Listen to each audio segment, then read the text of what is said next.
મારી મમ્મી કે રીધી આપણે પાપડ કરી નાખ્યા હે, બટેકાન કાતરીએ કરી નાખી હે, પણ હજુ સાબુદાણા ચકરી પાડવાની રહી જઈ હે હો. તો મેં કીધું કે ઈમાં હું વરી હેને આપણે કરી નાખવી સાબુદાણાની ચકરી. તો પહેલા તો હે ને મરચાની પેસ્ટ બનાવવાની હતી, એટલે સૌથી નાના નાના મરચા લઈ લીધા. પછી મેં અહીંયા હે ને બટેકા બાફી નાખ્યા.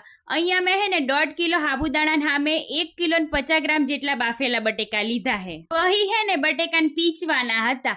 આપણે હે ને ઓલું બટેકા પીચવાનું આવે ને ઈમાં બટેકાને પીચવીને તો હે ને આખા રહે ચેક. આ રીતે હંચામ પીચવીને એટલે હે ને ગાંઠા નહીં રહેતા બટેકાના. ચૈતર મહિનામાં તાકડે મીઠું થઈ રહ્યું. પછી હે ને મારી મમ્મીએ આખા મીઠાને દયરું. ચૈતર મહિનામાં દુકાને મીઠું ના લવાય એવું હોય પાહું. પછી તો ચકરી બનાવવાની હતી એટલે આપણે ગેસ ઉપર તપેલું ચડાઈ દીધું. બાકી એમાં નાખી દીધું 1 લીટર જેટલું પાણી, મીઠું, મરચાની પેસ્ટ અને મરિયાનો ભૂક્કો. પાણીનો હે ને આપણે 1 ઉભરો આવવા દેવાનો હે.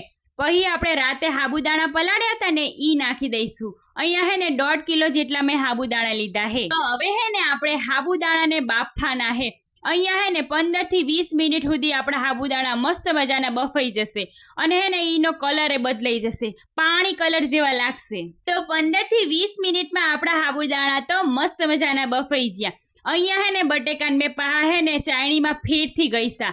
ચીમ કે હે ને આ વખતે તો નિયમ મેં લીધો તો કે હે ને બટેકાના ગાંઠા રહેવા જ ના પડે. પછી સાબુદાણા ભેગા નાખી દીધા બાફેલા બટેકા નાખવીને પછી હે ને આપણે તપેલાને 5 થી 7 મિનિટ સુધી ગેસ ઉપર રાખવાનું હે. પછી હે ને એને નીચે ઉતાર લેવાનું, નતર હે ને નીચે ચોંટવા માંડશે.